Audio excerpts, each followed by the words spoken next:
Mesdames et messieurs, bonjour à toutes et à tous. Bienvenue sur le deuxième épisode de notre message du jour. Un message intitulé « Comment reconnaître les activités de sorcellerie et occultes dans votre vie ?» Comment reconnaître les activités de sorcellerie et occultes dans votre vie. Deuxième partie. Et évidemment, ce sera avec le prophète Lovy Elias. Alors, on va rappeler rapidement, d'accord, les signes qu'il faut constater quand dans votre lignée familiale, il y a eu des pratiques occultes, des pratiques de la sorcellerie, des pratiques diaboliques qui sont en horreur aux yeux de Dieu. Alors, premièrement, dans votre famille, vous allez remarquer que personne ne prospère, personne n'évolue, tout le monde est limité. Personne ne dépasse un certain niveau. Même quand quelqu'un essaie de réussir, il finit toujours par se retrouver au point zéro.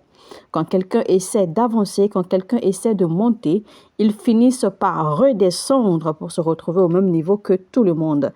Donc ça, c'est le premier signe. Quand vous constatez cela dans votre lignée familiale, il faut tout de suite savoir qu'il y a des implications spirituelle.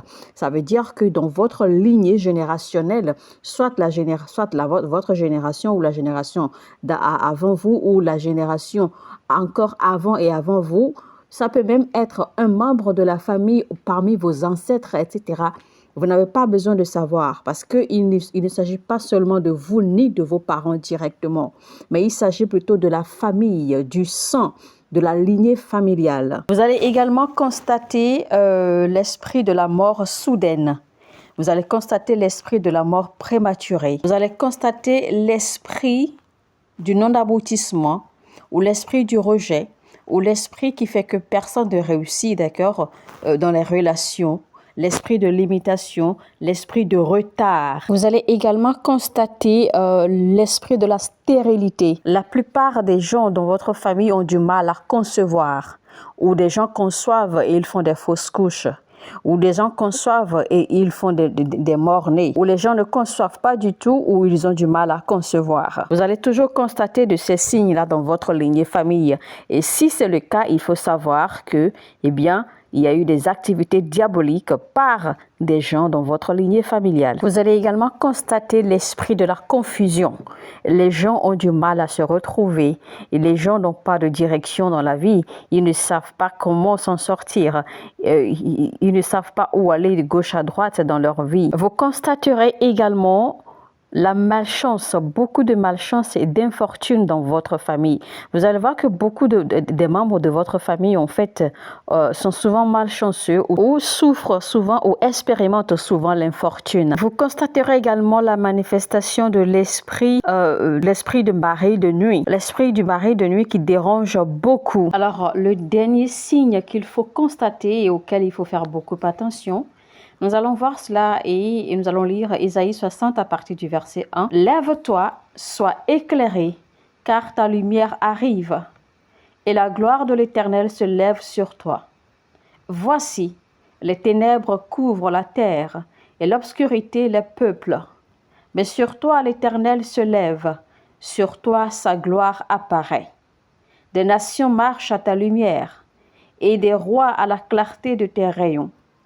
Porte tes yeux alentour et regarde. Tous, ils s'assemblent, ils viennent vers toi. Tes fils arrivent de loin et tes filles sont portées sur les bras. Tu tressailleras alors et tu te réjouiras. Et ton cœur bondira et se dilatera. Quand les richesses de la mer se tourneront vers toi, quand les trésors des nations viendront à toi. Alléluia. Ça parle ici de l'abondance après délivrance. Donc, si l'Éternel brise le joug, si l'Éternel brise les malédictions sur vous, le signe qui montre que vous êtes désormais hors de portée, vous êtes désormais libre des jougs et des forces et des malédictions et des emprises, des forteresses ancestrales, des forteresses familiales, des esprits et les démons maléfiques. C'est que l'abondance commence à couler dans votre vie. L'argent commence à couler. Donc le verset 5 dit « Les trésors des nations viendront à toi ». C'est donc pour dire en fait que ce qui n'allait pas dans votre vie se transforme. Ce qui travaillait contre vous, eh bien désormais travaillera en votre faveur. Ce qui était difficile pour vous, désormais vous sourit facilement. Et donc, ce qui rend prospère les autres commence à vous rendre prospère également. Et pas parce que vous savez tellement travailler, pas parce que vous êtes super intelligent et que vous travaillez dur. Il y a plutôt eu un revirement spirituel. La lumière de Dieu a jailli sur vous. Et voilà, une transformation se produit immédiatement en vous. Quand les enfants d'Israël quittaient l'Égypte, comment sont-ils partis de l'Égypte? Il a fallu que Dieu juge toutes les divinités, tous les démons de l'Égypte, parce que c'était les liens qui les retenaient. C'était les liens qui retenaient les enfants de Dieu. C'était les esprits qui les retenaient. Vous savez que le Dieu suprême de l'Égypte, dans ce temps, c'était Ra. Et ils ont fait sonner la trompette pendant 3 jours et 3 nuits. Donc, le nom du Dieu suprême de l'Égypte, le nom est Ra. Son nom, c'est Ra. Et donc, Moïse avait prouvé aux Égyptiens que leur Dieu, le Dieu Ra, n'avait aucun pouvoir. C'est pour cela, en fait, qu'il a fermé l'atmosphère. Pendant 3 jours et pendant 3 nuits, il faisait sombre sur toute l'Égypte. Toute l'Égypte était dans le noir, sauf la maison d'Israël. Et la maison d'Israël, c'était à Goshen. Maintenant, ils ont un plus petit Dieu. Et c'est leur dernier dieu. Et le nom de ce dieu-là, c'est Anubis. Et Anubis, en fait, était considéré comme le dieu de l'au-delà, le dieu de l'autre monde. Alors que c'était le dieu-là, leur dieu Anubis-là, qui arrachait la vie aux gens. Donc, c'était ce dieu qui envoyait les gens 6 pieds sous terre. Mais Dieu a utilisé Moïse pour tuer les enfants de l'Égypte avant même qu'on ne touche aux enfants d'Israël. Donc, Dieu a utilisé Moïse pour honnir leur dieu Anubis. De la même façon qu'il a dénigré le dieu Ra. Moïse avait également transformé les cours d'eau de l'Égypte en sang. Rappelez-vous ces miracles que Dieu a fait à travers lui. Il a transformé tous les cours d'eau en sang. Maintenant, je vais vous expliquer un peu rapidement le mystère qui se cache derrière cela. Je vais vous expliquer pourquoi Moïse a transformé tous les courants d'eau en sang. Je vous préviens, ceci est un peu profond et ceci pourrait même confondre certaines personnes. Mais je vais juste vous dire la vérité spirituelle pure. Vous savez, si vous êtes quelqu'un, vous maîtrisez véritablement les réalités spirituelles, vous allez comprendre que le sang en réalité rend impur. En réalité, le sang souille. Et le sang neutralise également. Alors, vous savez, en temps normal, quand une femme est en ses périodes, c'est-à-dire en son cycle menstruel, et par exemple, elle s'approche d'un homme de Dieu, un prophète, eh bien, ce prophète est automatiquement souillé. Et ce prophète devra alors passer par une période de purification de 7 jours afin d'être purifié. Et vous vous rappelez que même en Israël, quand les femmes étaient en leur cycle menstruel, eh bien, on les enlevait du milieu du peuple et on les séparait. On les séparait du peuple jusqu'à ce qu'elles finissent leur cycle menstruel. Parce qu'en fait, il est considéré que quand une femme est en train de passer par son cycle menstruel, eh bien, elle est souillée. Et donc, il ne faudrait pas qu'elle souille les choses ou bien qu'elle souille la vie autour d'elle. Donc, elle était retirée du milieu du peuple. Elle était mise à l'écart jusqu'à ce qu'elle finisse sa période de cycle menstruel et alors elle sera purifiée et elle peut rejoindre à nouveau le peuple. Et c'était pareil pour une femme qui accouchait fraîchement. Quand une femme accouche fraîchement, eh bien, elle doit d'abord passer par le processus de la purification, d'accord, afin d'en finir complètement avec son sang, avant de pouvoir rejoindre la famille ou le peuple. Et je peux vous dire en réalité que ceci a un effet spirituel. L'effet spirituel est réel. Et si la Bible en parle, c'est que c'est vrai. C'est ce que je vous dis, ce n'est que la pure vérité. Et je suis simplement en train de vous dire la simple et pure vérité de Dieu. Quand Jésus-Christ est ressuscité, Marie-Magdeleine était la première des femmes qui s'étaient rendues sur le lieu. Et elle a croisé Jésus-Christ, elle a pensé que c'était le gardien de la tombe du Christ. Elle a continué à se lamenter et elle a failli toucher le Christ. C'est alors que le Christ a crié à nouveau Marie. Et c'est là qu'elle reconnaît finalement la voix de Christ. Et c'est alors qu'elle répond Maître. Rabbi. Alors que Jésus-Christ lui dit, ne me touche pas encore parce que je ne suis pas encore monté vers le Père. Ce que vous ignorez en fait dans ce contexte ou dans cette partie, c'est que Marie-Magdeleine était, cette saison, elle était en son cycle menstruel. C'est pour cela qu'il ne fallait pas qu'elle touche Jésus-Christ. Donc Jésus-Christ savait. Parce que étant en son cycle menstruel, eh bien, elle avait la capacité, d'accord, de souiller le Christ. Et pourtant, en fait, on savait que l'esprit de notre Seigneur Jésus-Christ ressuscité, en fait, est resté, d'accord, a vécu parmi les siens pendant 40 jours encore avant de finalement, ascender, d'accord, avant de finalement monter vers le ciel. Maintenant, rappelez-vous très bien le scénario. Après que Jésus ait rencontré Marie-Magdeleine à la tombe et qui lui a interdit de le toucher, le même jour, le même soir de ce jour-là, Jésus-Christ est apparu aux disciples et il a demandé à Thomas de le toucher.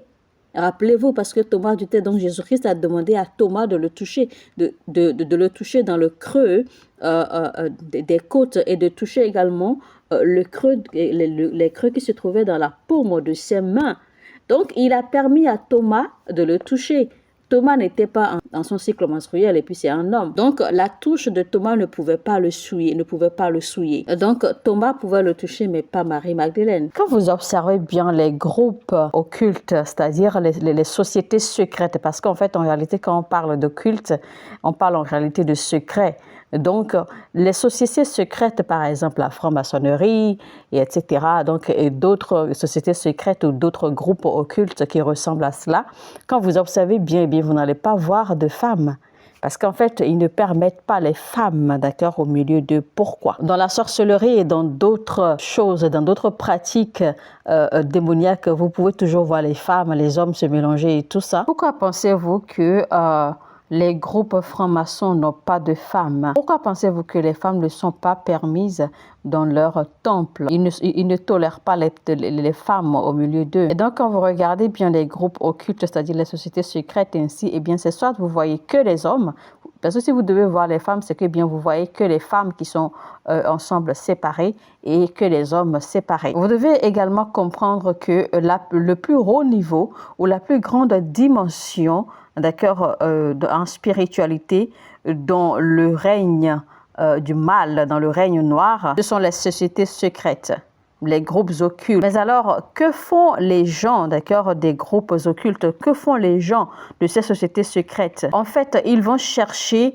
de la connaissance, d'accord, de l'esprit afin de pouvoir contrôler des esprits. C'est-à-dire qu'ils vont chercher de la connaissance dans le règne de l'esprit afin de pouvoir contrôler des esprits. Donc, ils cherchent la connaissance qu'il faut en fait pour contrôler les esprits et les démons afin de les utiliser à leur avantage. Si vous ne me croyez pas, eh bien, vous êtes libre. Je vous envoie faire des recherches personnelles. Vous-même, vous allez voir que ce que je dis est vrai. Le sang est très dangereux et très puissant. Et si jamais c'est un sang qui est déjà mort, eh bien, ce sang tuera tout ce que ça touchera. C'est pour cela, quand les femmes sont dans leur cycle menstruel, eh bien, on dit en fait que leur sang, le sang qui coule d'elle, en fait, est mort parce que ce sang n'a plus de vie. Il n'y a plus rien dans ce sang. Ce sang, en fait, c'est des déchets. Ce sang est impur. Ce sang n'est pas propre. Ce sang est souillé. Moïse a donc maudit les cours d'eau de l'Égypte. Et donc, tous les cours d'eau, les eaux en Égypte s'étaient transformées en sang. Et Moïse, parce que Moïse avait dit que personne ne pourra boire de cette eau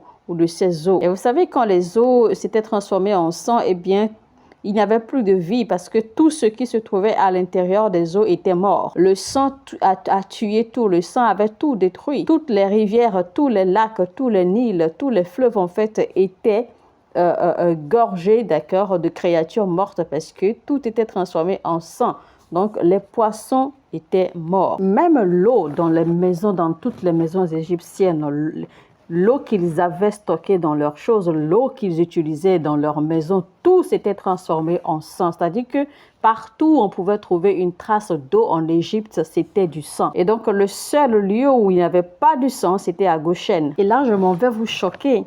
Savez-vous que ce sang qui se trouvait en Égypte n'était rien d'autre que le sang de tous ceux qu'ils ont tués. Ce sang en Égypte, dans toutes les maisons, dans toute la ville d'Égypte, en fait, ne représentait que le sang, d'accord, de leurs victimes. le sang de tous ceux qu'ils ont eu à tuer. Ça, c'est un mystère que je viens de vous ouvrir. Vous savez, le sang est très puissant et très fort. Et c'est pour cela que nous ne sommes pas rachetés par la parole de Dieu. Mais nous sommes plutôt rachetés par le sang de l'agneau. Donc, le sang a le pouvoir de faire des choses.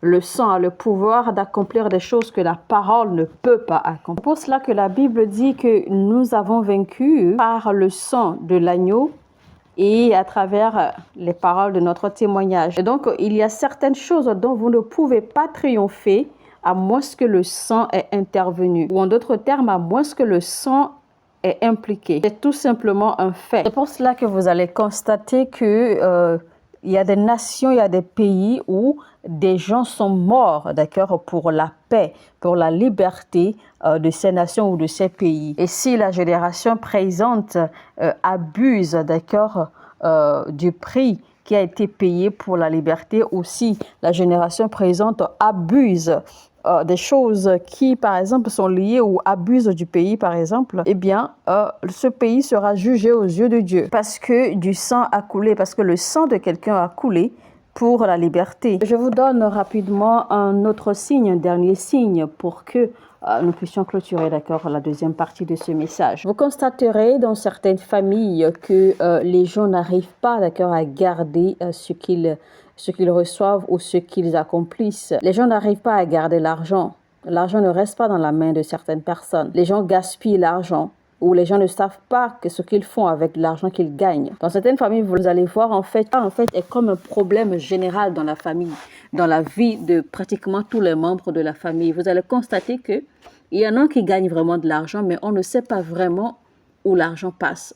On ne sait pas vraiment ce qu'ils font avec l'argent. Il y en a qui vont gagner de l'argent et avant même de s'en rendre compte, eh bien, c'est des problèmes qui surgissent. L'argent ne fait que s'évaporer dans leurs mains. L'argent disparaît de leurs mains. On continue notre lecture biblique à partir du verset 6. Tu seras couverte d'une foule de chameaux, de dromadaires, de Madian et d'Épha. Ils viendront tous de Sheba. Ils porteront de l'or et de l'encens. Donc, c'est pour dire que de toutes les bénédictions qui vous suivront, en fait, vous n'aurez pas besoin de fournir d'efforts.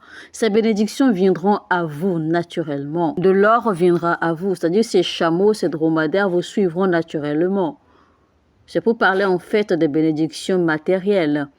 Et des bénédictions matérielles en fait suivra l'or et l'encens. Mais pourquoi la Bible souligne l'or et l'encens? En fait, vous devez également savoir que dans les réalités spirituelles, l'or ne peut pas aller sans l'encens. L'or et l'encens vont toujours ensemble. Rappelez-vous, quand les rois mages allaient offrir des présents à l'enfant Jésus, ils sont partis avec de l'or, de l'encens, de la myrrhe. Donc, l'or ne part jamais, d'accord, sans l'encens. L'or va toujours avec l'encens. Maintenant, dans les règles, d'accord, dans les principes du règne spirituel, les réalités spirituelles, normalement, vous ne pouvez pas adorer efficacement sans l'or.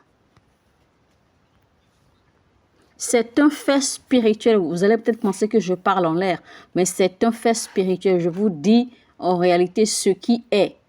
Quand les enfants d'Israël devraient quitter l'Égypte, après que finalement l'Égypte ait accepté de les laisser aller, qu'est-ce que Dieu leur a dit? Dieu leur a intimé l'ordre clairement d'aller voir leurs voisins, de demander à leurs voisins de leur emprunter de l'or.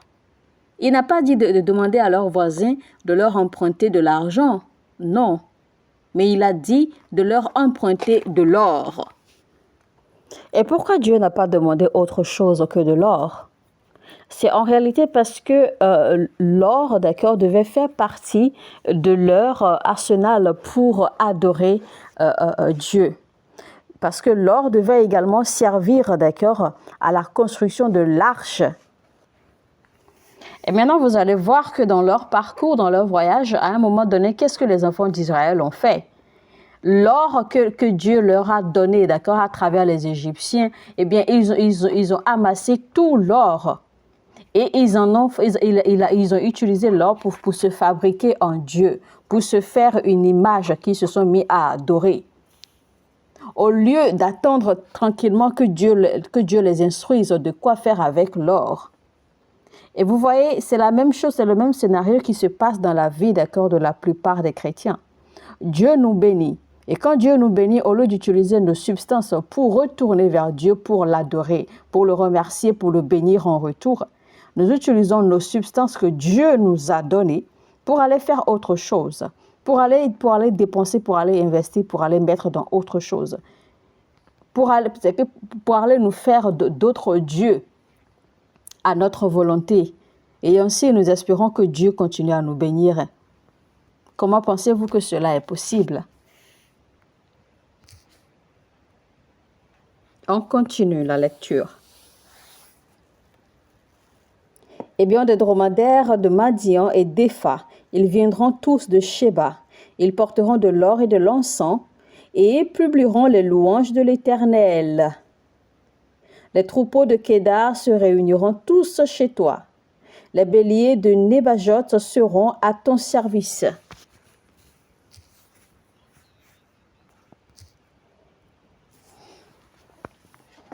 On évolue. Ils monteront sur mon autel et me seront agréables, et je glorifierai la maison de ma gloire. Qui sont ceux-là qui volent comme des nuées, comme des colombes vers leur colombier? Si vous remarquez bien, vous allez constater en fait que tous ces versets ne font que parler de richesse et de richesse et de richesse. Aucun de ces versets ne parle de spiritualité ici. Et donc, toutes ces richesses, en fait, sont la manifestation du résultat d'un travail spirituel qui a déjà été fait en amont. Donc, si quelqu'un vous dit que pour servir Dieu, vous n'avez pas besoin de l'or et de l'argent, il vous mente. Vous ne pouvez pas servir Dieu efficacement, d'accord? En fait, ce que nous disons en fait est en fait beaucoup plus profond que cela, sans avoir l'or et l'argent. Donc, il ne faut pas que les gens vous mentent que vous n'avez pas besoin d'or et d'argent pour servir Dieu. Car les îles espèrent en moi, et les navires de Tarsis sont en fait pour ramener de loin tes enfants, avec leur argent et leur or, à cause du nom de l'Éternel ton Dieu, du Saint d'Israël qui te glorifie. Les fils de l'étranger rebâtiront tes murs, et leurs rois seront tes serviteurs, car je t'ai frappé dans ma colère, mais dans ma miséricorde j'ai pitié de toi. Tes portes seront toujours ouvertes, elles ne seront jamais fermées ni jour ni nuit, afin de laisser entrer chez toi les trésors des nations et leurs rois avec leurs suites. Alléluia. Car la nation et le royaume qui ne te serviront pas périront. Ces nations-là seront exterminées.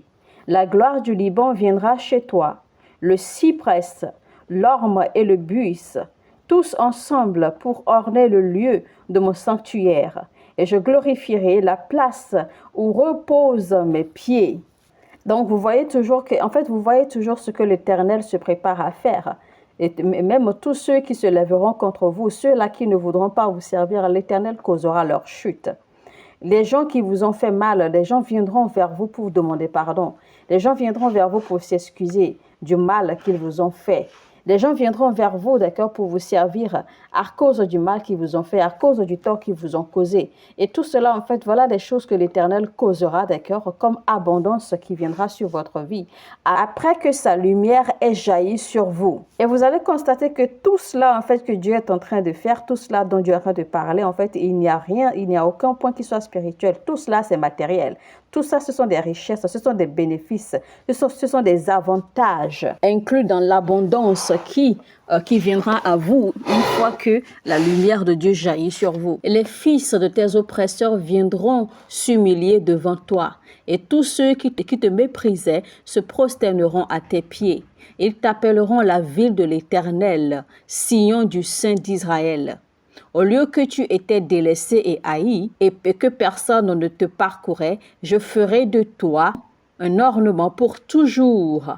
un sujet de joie de génération en génération. Vous voyez déjà, donc tout ce que l'Éternel veut faire ou tout ce qu'il est en train de faire, eh bien, ce sera pour génération, pour des générations et des générations après vous. Ce sera afin que tous les yeux voient et que la bouche des méchants, la bouche de ceux qui vous ont méprisé, reconnaissent et retiennent et louent le Seigneur avec vous et disent que oui, véritablement, ton Dieu est un vrai Dieu. Ton Dieu est le Dieu vivant. Tu suceras le lait des nations. Tu suceras la mamelle des rois. Et tu sauras que je suis l'Éternel, ton Sauveur, ton Rédempteur, le puissant de Jacob. Au lieu de l'airain, je ferai venir de l'or. Au lieu du fer, je ferai venir de l'argent. Au lieu du bois, de l'airain. Et au lieu des pierres, du fer. Et je ferai régner sur toi la paix et dominer la justice. C'est pour vous dire en fait que l'Éternel est en train de grandir ou de faire monter, d'accord, à de niveaux plus hauts, de niveaux plus intéressants, d'accord, tous ces biens, toutes ces pierres précieuses qui ont été citées. C'est pour dire en fait ceci, que au lieu qu'il vous donne, si vous avez déjà donné de l'airain, eh bien, il va changer cela au niveau prochain, il vous donnera de l'or. Au lieu qu'il vous donne du fer parce qu'il vous a déjà donné du fer, eh bien, il va monter au niveau prochain, il vous donnera de l'argent. Au lieu qu'il vous donne du bois comme il a déjà fait, de l'airain, eh bien, il va monter au niveau prochain. Au lieu des pierres, il vous donnera du fer. Et enfin, il fera régner une paix totale, un calme sur vous. On n'entendra plus parler de violence dans ton pays, ni de ravages et de ruines dans ton territoire.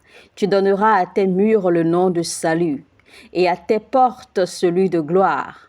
Ce ne sera plus le soleil qui te servira de lumière pendant le jour, ni la lune qui t'éclairera de sa lueur. Mais l'Éternel sera ta lumière à toujours, ton Dieu sera ta gloire. Ton soleil ne se couchera plus jamais, et ta lune ne s'obscurcira plus jamais, car l'Éternel sera ta lumière à toujours, et les jours de ton deuil seront passés. Il n'y aura plus que des justes parmi ton peuple. Ils posséderont à toujours le pays. C'est le rejeton que j'ai planté, l'œuvre de mes mains, pour servir à ma gloire. Le plus petit deviendra un millier, et le moindre une nation puissante. Moi, l'Éternel, je hâterai ces choses en leur temps. Alléluia. Vous voyez donc ce que l'Éternel dit. Donc toutes ces choses, voici toutes ces choses qui composent l'abondance dont l'Éternel parle, qui jaillira sur vous une fois que la lumière de l'Éternel jaillit sur vous. Et l'Éternel dit également qu'il fera toutes ces choses, promptement. Il les fera se manifester en vitesse. Alléluia. Et à tout cela, je crois que nous devons dire Amen. Pas que je crois, mais à tout cela, c'est de dire Amen. Amen, Amen, Amen, Amen à chaque fois. Alléluia. Donc, tous ces signes composant toutes ces bénédictions, d'accord, en fait, composent l'abondance qui descend, qui repose sur une personne qui est finalement délivrée, d'accord, des oppressions diaboliques, des oppressions ancestrales, comme j'avais dit, comme j'avais annoncé au départ. Donc, quand la lumière de Dieu jaillit sur vous, c'est que vous êtes délivrés de toutes ces oppressions diaboliques, ancestrales, familiales, etc., etc.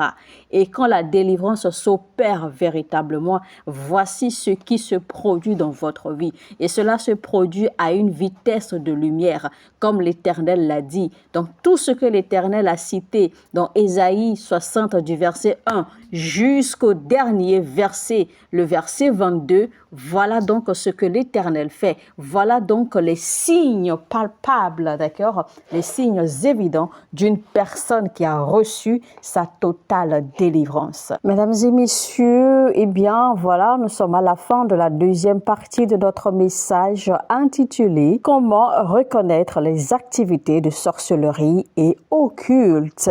dans notre vie. Deuxième partie, et c'était donc avec le prophète Lovie Elias, interprété par nous, évidemment. Et donc, je suis certaine, je crois, d'accord, et j'ai la foi que ce message vous a béni, que ce message vous a édifié.